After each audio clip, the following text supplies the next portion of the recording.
City has the most amount of subway stations of any subway system in the entire world, which may seem daunting at first.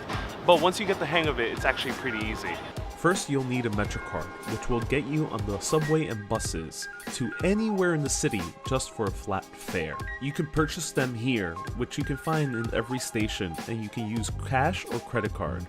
If you're coming here for at least 5 days, I recommend getting yourself an unlimited 7-day pass, which will save you money getting around to all the sites.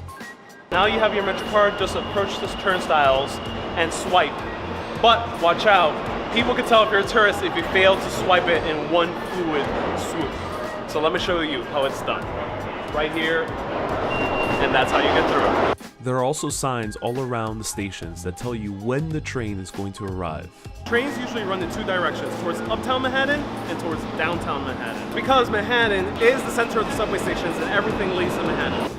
One major thing to note when looking at the subway map is that Manhattan is drawn to a much larger scale than the Bronx, Queens, or Brooklyn. So when you are inside Manhattan, things are much closer than they seem.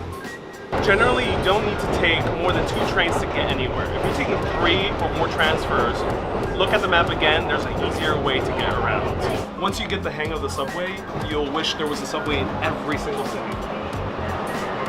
But what are your subway pro tips? Let us know in the comments. And I'm Ariel with Urbanist. Keep on exploring.